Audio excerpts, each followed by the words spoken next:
नमस्कार और the deep dive की इस विशेष ज्ञान चर्चा में आप सबका स्वागत है। जी। आज हम एक कह सकते हैं एक खास धारा में उतर रहे हैं, आध्यात्मिक वर्षा।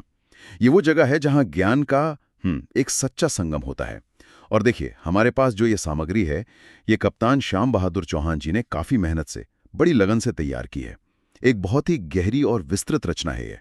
इसी के आधार पर आज हम श्रीमद् भगवद गीता के एक बेहद महत्वपूर्ण श्लोक पर बात करेंगे। अध्याय 4 श्लोक 33। तो आज हमारी कोशिश क्या रहेगी? हम ये समझने की कोशिश करेंगे कि भाई क्यों भगवान कृष्ण ज्ञान को यानी कि समझ को भौतिक चीजों से किए जाने वाले यज्ञों या कर्म कांडों से कहीं ज्यादा श्रेष्ठ, कहीं ऊंचा बताते हैं। और सबसे बड़ी बात, इस पुराने विचार का हमारी आज की जिंदगी में क्या मतलब है। चलिए इस गहरे विचार की परतें खोलते हैं, इसकी तह तक जाते हैं। तो शुरुआत के लिए क्या आप हमारे सुनने वालों के लिए वो श्लोक सुना सकती हैं, संस्कृत में, और उसका सही उच्चारण भी? जी, जरूर। गीता का ये बहुत ही जाना माना श्लोक है। इसके संस्कृत उच्चारण पर और फिर हिंदी रूप पर ध्यान दीजिएगा। संस्कृत में श्रेयान द्रव्यमयाद्यज्ञात ज्ञान यज्ञः परंतप सर्वं कर्माखिलम पार्थ ज्ञाने परिसमाप्यते।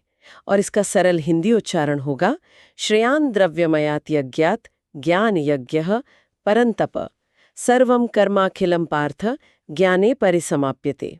ये भगवद गीता के चौथे अध्याय का 33वां श्लोक है। सुनने में ये बहुत अ, शक्तिशाली शब्द हैं ये, ज्ञान यज्ञ और द्रव्यमयात यज्ञात। थोड़ा खोल कर बताएंगे इनका असल में मतलब क्या है, यह श्रेष्ठता क्यों बताई जा रही है? हाँ, ये बहुत अच्छा सवाल है। देखिए, इस श्लोक में श्री कृष्ण अर्जुन से बात कर रहे हैं और उन्हें वो दो नामों से पुकार रहे हैं। परंतप मतलब शत्रुओं को ताप देने वाले, और पार्थ मतलब पृथा यानी कुंती के पुत्र। तो अर्जुन को वो एक बहुत बड़ी, बहुत गहरी बात समझा रहे हैं। वो कह रहे हैं कि श्रेयान यानी कहीं ज्यादा अच्छा, ज्यादा श्रेष्ठ है। अच्छा। हाँ, क्या चीज श्रेष्ठ है? ज्ञान यज्ञ, मतलब ज्ञान का यज्ञ। ज्ञान का यज्ञ। जी। और ये किससे श्रेष्ठ है? द्रव्यमयात यज्ञात, यानी उन यज्ञों से जो द्रव्य से होते हैं, मतलब भौतिक पदार्थों से, जैसे घी, अनाज, लकड़ी, इस तरह की चीजें डालकर जो यज्ञ किए जाते हैं ना, उनसे। तो मतलब जो बाहर हम चीजें इस्तेमाल करके पूजा पाठ या यज्ञ करते हैं, उससे ज्यादा महत्वपूर्ण है अंदर की समझ, अंदर का ज्ञान। बिल्कुल, एकदम सही पकड़ा आपने। और फिर वो अगली लाइन में इसकी वजह ही बताते हैं। वो कहते हैं सर्वम कर्माखिलम पार्थ ज्ञाने परिसमाप्यते। मतलब हे पार्थ, सर्वम कर्माखिलम, सारे के सारे कर्म, जितने भी कर्म हैं, पूरी तरह से बिना किसी छूट के, सारे कर्म। हाँ सारे कर्म, वो ज्ञाने परिसमाप्यते, ज्ञान में ही आकर खत्म हो जाते हैं। या कह लीजिए ज्ञान में ही आकर वो पूरे होते हैं, अपने सार्थकता पाते हैं। सारे कर्म ज्ञान में समाप्त हो जाते हैं। ये सुनने में थोड़ा चौंकाता है। क्या इसका मतलब ये है कि एक बार ज्ञान हो गया तो फिर कुछ करने की जरूरत ही नहीं, कर्म बंद? ये सवाल मन में आता है, स्वाभाविक है। देखिए, यहाँ समाप्त होने का मतलब सिर्फ एंड हो जाना नहीं है। इसका गहरा मतलब है परिपूर्ण होना या अपने असली लक्ष्य तक पहुंच जाना। कृष्ण का मतलब ये है कि हम जो भी काम करते हैं, चाहे वो छोटा हो, बड़ा हो, दुनियादारी का हो या पूजा पाठ का, उन सब का एक छुपा हुआ असली मकसद होता है खुद को जानना, सच्चाई को जानना, आत्मज्ञान पाना। अच्छा। और जब वो ज्ञान मिल जाता है ना, तो कर्म या तो अपने आप शांत हो जाते हैं क्योंकि मकसद पूरा हो गया, या फिर हम कर्म करते तो हैं पर उसके फल में अटकते में ही कर्म बंधन नहीं बनता। तो ये कर्म से भागना नहीं है, बल्कि कर्म के असली मतलब को समझना है। समझ गया। यानी कर्म का मकसद ज्ञान पाना है, और ज्ञान मिलते ही कर्म की जो पकड़ होती है, जो आसक्ति होती है, वो ढीली पड़ जाती है।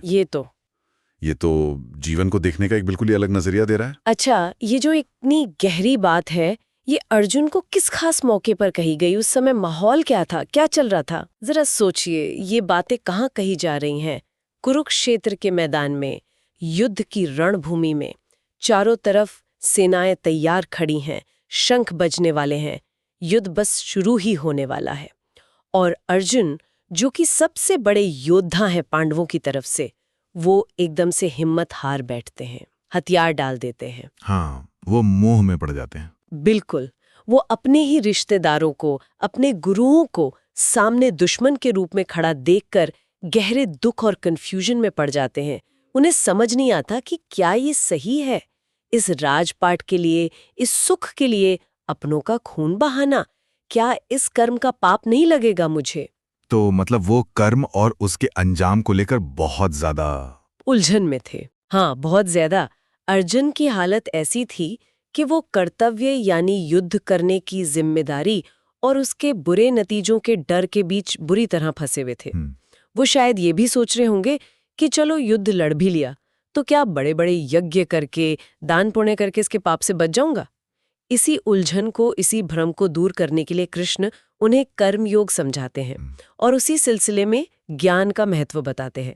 वो कह रहे हैं कि अर्जुन, बाहर की क्रियाओं से, बाहर की चीजों से जो शुद्धि मिलती है ना, उससे कहीं ज्यादा गहरी, कहीं ज्यादा पक्की शुद्धि अंदर के ज्ञान से मिलती है। ज्ञान ही वो कसौटी है जिस पर हर कर्म को परखा जाना चाहिए और आखिरकार हर कर्म ज्ञान में ही जाकर पूरा होता है। और ये जो अर्जुन की कश्मकश थी, ये तो आज भी कितनी सच्ची लगती है ना। हाँ, हम सब भी तो कहीं ना कहीं इसी में फंसे रहते हैं। बाहर की दुनिया में सफलता चाहिए, पैसा, नाम, ओहदा, और अंदर एक शांति भी चाहिए, एक समझ चाहिए कि जिंदगी का मतलब क्या है। इसी के बीच झूलते रहते हैं। आपने बिल्कुल सही नस पकड़ी है। ये श्लोक आज भी उतना ही, बल्कि शायद उससे भी ज्यादा जरूरी है।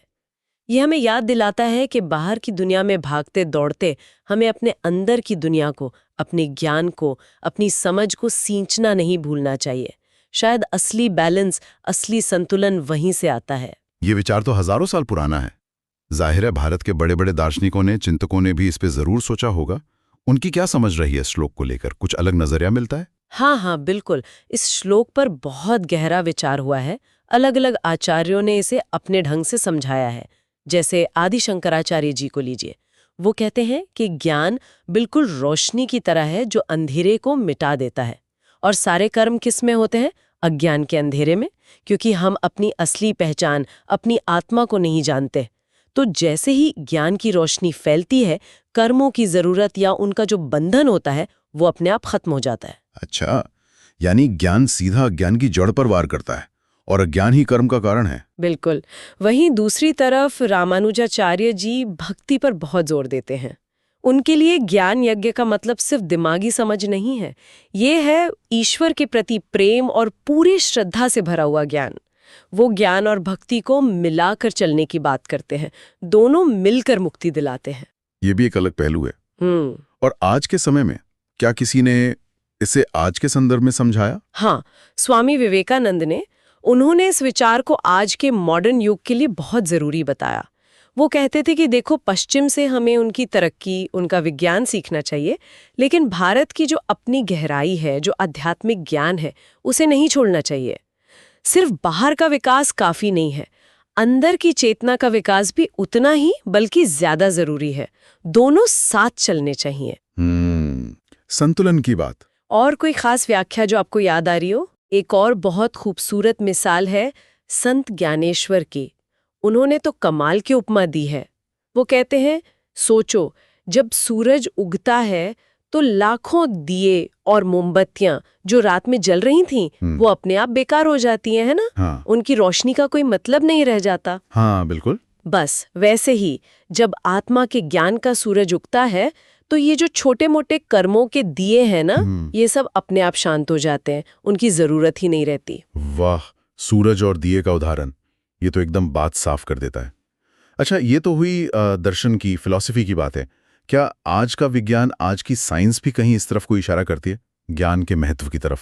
ये बहुत दिलचस्प बात है कि हाँ, कुछ हद तक करती है। सीधे सीधे शायद ना कहे, पर इशारे मिलते हैं। जैसे न्यूरोसाइंस को देखिए, वो बताती है कि जब हम लगातार कुछ नया सीखते हैं, ध्यान करते हैं, अपने विचारों पर गौर करते हैं, तो हमारे दिमाग का जो अगला हिस्सा है, जिसे प्रीफ्रंटल कॉर्टेक्स कहते हैं, वो मजबूत होता है। अच्छा। हाँ, और यही हिस्सा हमारे फैसले लेने की ताकत, प्लानिंग करने की क्षमता और अपनी भावनाओं को कंट्रोल करने के लिए जिम्मेदार है। तो एक तरह से ज्ञान हमें दिमागी तौर पर ज्यादा सक्षम, ज्यादा संतुलित इंसान बनाता है। और मानसिक सेहत पर इसका क्या असर होता है? देखिए, मनोविज्ञान यानी साइकोलॉजी भी यही कहती है। जो लोग हमेशा कुछ ना कुछ सीखने समझने की कोशिश में लगे रहते हैं, जिनकी जिंदगी ज्ञान की तरफ झुकी होती है, वो अक्सर कम परेशान, कम तनाव में पाए जाते हैं। ज्ञान हमें मुश्किलों को एक अलग नजरिए से देखने और उनसे निपटने का हौसला देता है। और अगर समाज के लेवल पर देखें तो सामाजिक विज्ञान यानी सोशियोलॉजी भी ये मानती है कि जो समाज ज्ञान को, शिक्षा को, तर्क को ज्यादा अहमियत देते हैं वो ज्यादा स्थिर होते हैं, वहां सहनशीलता ज्यादा होती है, शांति ज्यादा होती है। ये तो कमाल की बात है। मतलब हजारों साल पुराना गीता का ज्ञान और आज की मॉडर्न साइंस दोनों कहीं ना कहीं एक ही दिशा में इशारा कर रहे हैं। तो फिर आज की इस भाग-दौड़ वाली जिंदगी में, जहां चारों तरफ से इंफॉर्मेशन की जैसे बाढ़ आई हुई है, इस ज्ञान यज्ञ का असली महत्व क्या है?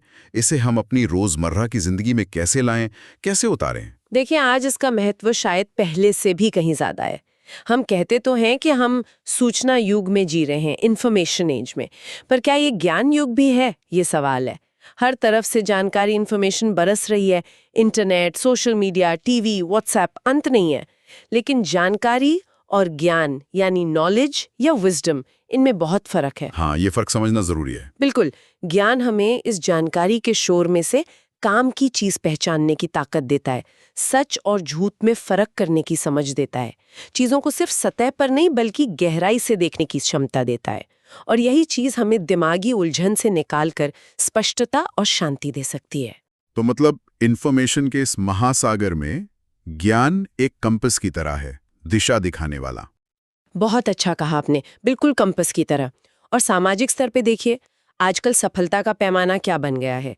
ज्यादातर पैसा, पावर, कौन सी गाड़ी है, कैसा घर है, यही सब है ना? अक्सर यही होता है। ऐसे में ज्ञान हमें याद दिलाता है कि भाई, इंसान होने के नाते कुछ और चीजें भी हैं जो जरूरी हैं, जैसे मानवीय मूल्य, नैतिकता, अच्छे रिश्ते, ये भी तो जरूरी हैं, शायद इनसे भी ज्यादा। ज्ञान हमें इस मटीरियलिज्म की अंधी दौड़ में बहने से रोकता है। और अगर आध्यात्मिक नजरिए से देखें तो जिंदगी में कितनी अनिश्चितता है, कितना तनाव है। ऐसे में ज्ञान हमें अंदर से एक ठहराव, एक सहारा और जीने का एक सही मकसद दे सकता है। ये तो हुई महत्व की बात कि क्यों जरूरी है, पर सवाल वही, इसे अमल में कैसे लाया जाए? सुनने में तो बहुत अच्छा लग रहा है, पर रोज की जिंदगी में कैसे करें प्रैक्टिकली? देखिए, ये उतना मुश्किल नहीं है जितना लगता है। छोटे छोटे कदम उठाने हैं। व्यक्तिगत स्तर पर यानी पर्सनल लेवल पर क्या कर सकते हैं? रोज थोड़ा सा समय निकालिए, सिर्फ 10-15 मिनट ही सही, कुछ अच्छा पढ़ने के लिए, कुछ सोचने वाला सुनने के लिए, या बस चुपचाप बैठ के अपने अंदर झांकने के लिए। 5-10 मिनट का ध्यान या सिर्फ शांत बैठकर अपने विचारों को देखना, जिसे स्वाध्याय या सेल्फ रिफ्लेक्शन कहते हैं, ये भी बहुत मदद करता है। अपनी भावनाओं को, अपने गुस्से को, अपनी खुशी को, उनको समझने की कोशिश करना, ये सब क्या है? ये सब आत्मज्ञान की तरफ ही तो छोटे छोटे कदम हैं। और रिश्तों में, पारिवारिक जीवन में? आपने आउटलाइन में सामाजिक संबंधों सेक्शन 3.2 का जिक्र किया था। वहाँ ज्ञान कैसे काम आ सकता है? रिश्ते तो अक्सर भावनाओं से चलते हैं ना। हाँ, रिश्ते भावनाओं से चलते हैं, ये सच है, लेकिन ज्ञान उन्हें मजबूती और गहराई दे सकता है। अक्सर हम रिश्तों को या तो सिर्फ भावनाओं के बहाव में या फिर पुरानी चली आ रही रीतियों के हिसाब से निभाते हैं। लेकिन सोचिए, अगर हम उसमें समझ और ज्ञान को भी शामिल करें तो, जैसे परिवार में कोई फैसला लेना है, मान लीजिए बच्चों की पढ़ाई या करियर के बारे में, तो सिर्फ अपनी मर्जी थोपने या समाज क्या कहेगा ये सोचने के बजाय, अगर हम बच्चों की रुचि क्या है, उनकी असली काबिलियत क्या है, इसका ज्ञान हासिल करें तो फैसला बेहतर होगा ना। हाँ, बात तो सही है। ज्ञान हमें बेहतर बातचीत यानी इफेक्टिव कम्युनिकेशन करने में मदद करता है। सामने वाले की बात सिर्फ सुनना नहीं, बल्कि ध्यान से सुनना, उसकी जगह पर खुद को रखकर सोचना और फिर अपनी बात शांति से साफ साफ कहना। इससे गलतफहमियां कम होती हैं, रिश्ते ज्यादा गहरे और सार्थक बनते हैं। तो सवाल यही उठता है कि हम अपने रिश्तों को सतही होने से कैसे बचाएं? शायद एक दूसरे को सच में जानने की, समझने की कोशिश करके, साथ में कुछ नया सीखकर, ज्ञान की रोशनी में अपने रिश्तों को सींचकर। रिश्तों को ज्ञान से सींचना, ये बहुत अच्छी बात कही। और काम की जगह पर, मतलब प्रोफेशनल लाइफ में, वहां ज्ञान की क्या भूमिका है? वहां भी ज्ञान बहुत बहुत जरूरी है। देखिए, सिर्फ ये जानना काफी नहीं कि काम कैसे करना है, ये जानना भी तो जरूरी है कि सही तरीके से, ईमानदारी से, नैतिक रूप से काम कैसे करना है। ये भी तो ज्ञान ही है ना? बिल्कुल। ज्ञान हमें नई स्किल्स सीखने में मदद करता है, अपनी काबिलियत बढ़ाने में मदद करता है, जिससे हम अपने काम में और बेहतर हो सकें। और जब हम ज्ञान के आधार पर काम करते हैं तो हमें सिर्फ सफलता नहीं मिलती, एक तरह की संतुष्टि, एक सेटिस्फैक्शन भी मिलती है, क्योंकि हम सिर्फ पैसा नहीं कमा रहे हैं, हम कुछ सार्थक कर रहे हैं, हम खुद को भी बेहतर बना रहे हैं। आपने पर्सनल, सोशल और प्रोफेशनल तीनों ही क्षेत्रों में ज्ञान के महत्व को बहुत अच्छे से खोलकर रख दिया। अब एक सवाल है जो हमारे कई सुनने वाले खासतौर पर जानना चाहते हैं, वो ये कि क्या ये जो ज्ञान की बात हम कर रहे हैं, ये समाज के अलग अलग वर्गों के लिए, खासकर महिलाओं के लिए, कोई विशेष मार्गदर्शन, कोई खास दिशा देता है? हाँ, देखिए, ज्ञान तो सूरज की तरह है, उसकी रोशनी सबके लिए है। लेकिन हाँ, अलग अलग भूमिकाओं में, अलग अलग जिम्मेदारियों में इसकी अहमियत और भी खास हो जाती है। जैसे युवाओं के लिए, आज के नौजवानों के लिए, उनके लिए ये समझना बहुत ज़रूरी है कि पढ़ाई का मतलब सिर्फ डिग्री लेना या नौकरी पाना नहीं है। असली शिक्षा, असली ज्ञान वो है जो उन्हें सोचना सिखाए, सही गलत में फ़र्क करना सिखाए, उनका चरित्र मजबूत करे। ज्ञान उन्हें एक ऐसा रास्ता चुनने में मदद कर सकता है जहां वो पैसा भी कमाए, लेकिन मन की शांति और संतुष्टि के साथ। डिग्री से आगे का ज्ञान। और महिलाओं के लिए, उनकी तो समाज में इतनी सारी भूमिकाएं हैं, माँ, पत्नी, बेटी, बहन, एक प्रोफेशनल। बिल्कुल। और इसीलिए महिलाओं के लिए ज्ञान एक बहुत बड़ी ताकत है, क्योंकि उन्हें अक्सर परिवार की, समाज की धुरी माना जाता है।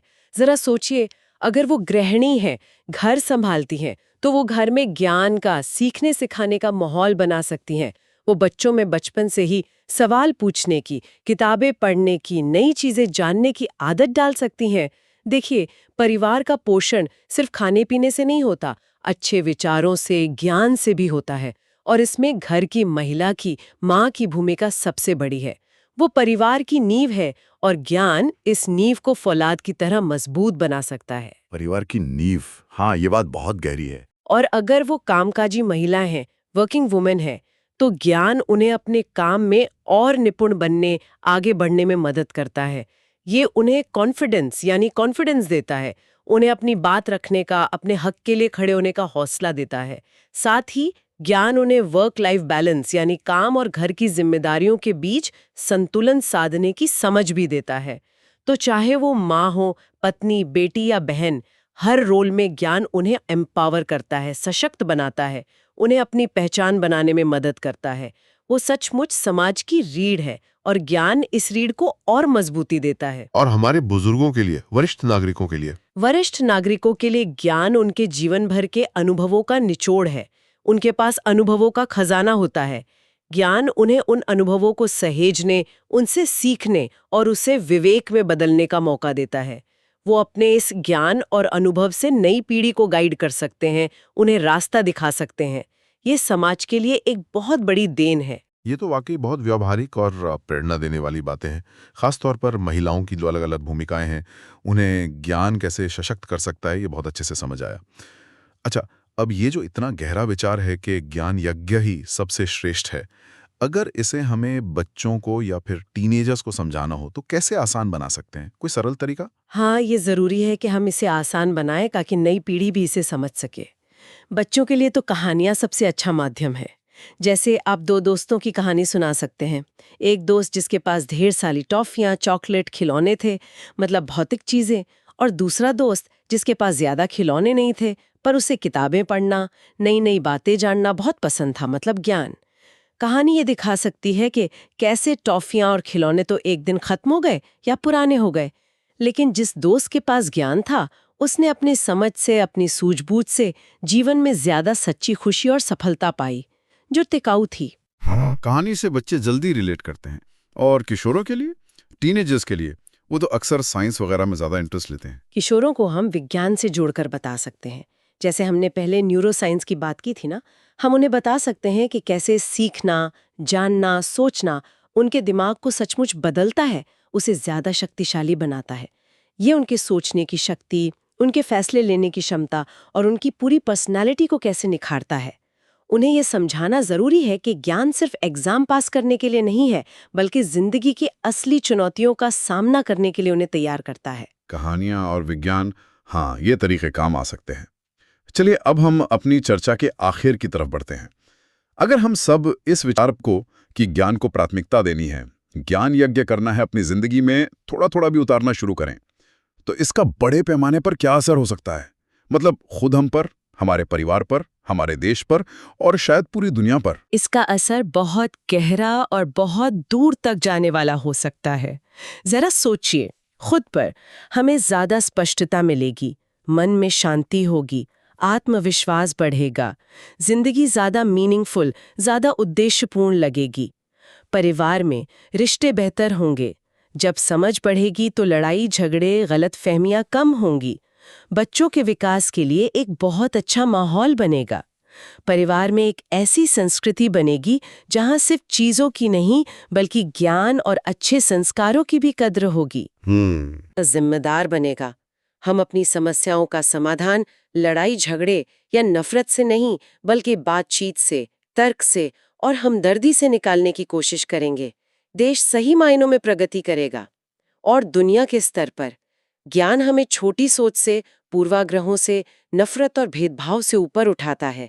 ये हमें दूसरे कल्चर के लोगों को, दूसरी मान्यताओं को समझने और उनका सम्मान करने की दृष्टि देता है। अगर दुनिया में ज्ञान बढ़ेगा तो शायद ये जो लड़ाइयाँ हैं, ये जो तनाव हैं, ये कम होंगे। आपसी सहयोग बढ़ेगा। हम सब मिलकर एक बेहतर, ज्यादा शांतिपूर्ण दुनिया की तरफ बढ़ सकेंगे। वाकई एक छोटे से श्लोक में कितनी बड़ी दृष्टि, कितना गहरा संदेश छिपा है। तो आज के हमारे इस आध्यात्मिक वर्षा का, इस ज्ञान मंथन का सार यही निकलता है कि बाहरी चीजें, चाहे वो कर्मकांड हों या दुनिया की सफलता, वो अपनी जगह जरूरी हो सकती हैं, लेकिन जीवन की असली कसौटी, सच्ची शांति, सच्ची सार्थकता, वो अंदर की ज्ञान से, समझ से, विवेक से ही मिलती है। सारे कर्मों का जो असली फल है वो आखिरकार ज्ञान में ही समाया हुआ है। बिल्कुल सही कहा आपने। और मैं जाते जाते सुनने वालों के लिए एक सवाल छोड़कर जाना चाहूंगी। ये सवाल श्लोक की आखिरी पंक्ति से ही जुड़ा है, सर्वम कर्माखिलम पार्थ ज्ञाने परिसमाप्यते। अगर सारे कर्म ज्ञान में ही पूरे होते हैं तो क्यों ना हम आज खुद से ये पूछें, मेरा आज का कौन सा काम, कौन सा कर्म मुझे ज्ञान के सबसे करीब ले जा रहा है? मैं अपने किस रोजमर्रा के काम को एक ज्ञान यज्ञ बना सकता हूँ या बना सकती हूँ? अपने छोटे छोटे साधारण से लगने वाले कामों में भी ज्ञान की तलाश कैसे शामिल करूं? ये सचमुच सोचने वाला सवाल है। अपने कर्मों को ज्ञान यज्ञ बनाना। बहुत खूब। इस गहरे विश्लेषण के लिए और इस प्रेरणा देने वाले संकलन के लिए हम एक बार फिर कप्तान श्याम बहादुर चौहान जी का तहे दिल से धन्यवाद करते हैं। उनकी मेहनत की वजह से ही हमें जरूरी विषय पर इतनी गहराई से बात करने का मौका मिला। और आप सभी सुनने वालों का भी इस ज्ञान मंथन में, इस आध्यात्मिक वर्षा में हमारे साथ भीगने के लिए बहुत बहुत शुक्रिया। अगली बार फिर मिलेंगे एक और विषय पर, एक और गहरी डुबकी के साथ। नमस्कार।